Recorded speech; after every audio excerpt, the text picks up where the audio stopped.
Simon Peter was a fisherman. His hands were rough from years of hard work, his days spent under the sun, casting his nets into the sea. But this night had been different now. No matter how many times he tried, the nets came up empty. Tired and discouraged, he and his partners, James and John, sat by the shore, cleaning their nets. As Peter worked, a crowd gathered nearby, listening to a man speak. It was Jesus. The people pressed closer, eager to hear more. Then Jesus stepped into Peter's boat and asked him, "Launch out a little from the land." Luke chapter 5, verse 3. Peter, though weary, obeyed. As Jesus sat and taught the people, Peter listened, his heart stirring in ways he could not yet understand.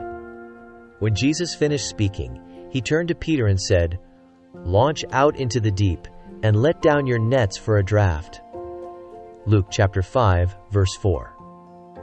Peter hesitated. "Master, we have toiled all the night and have taken nothing. Nevertheless, at thy word I will let down the net." Luke chapter 5, verse 5. He rowed out into deeper waters and cast his net once more. Suddenly, the net pulled tight. It overflowed with fish, so many that the weight threatened to break it. Calling for help, Peter's partners rushed to assist, and both boats nearly sank from the miraculous catch. As the boats reached the shore, Peter fell at Jesus' feet, overwhelmed. "Depart from me, for I am a sinful man, O Lord." Luke chapter 5, verse 8. He suddenly realized he was in the presence of someone far greater than he had imagined. But Jesus, full of grace, looked at him and said, "Fear not. From henceforth thou shalt catch men." Luke chapter 5, verse 10. Peter had spent his life fishing for a living.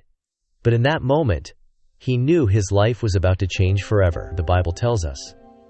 And when they had brought their ships to land, they forsook all and followed him. Luke chapter 5, verse 11. Peter, James, and John left everything behind, their boats, their nets, their fish, to follow Jesus. Their journey as disciples had begun. The calling of Peter is a reminder that when Jesus calls, it is always worth answering. He takes ordinary people and gives them extraordinary purpose. Like Peter, we may feel unworthy, but Christ invites us to follow him, to leave behind what holds us back, and to step into a greater calling. Will you answer his call today? When Jesus calls, follow him.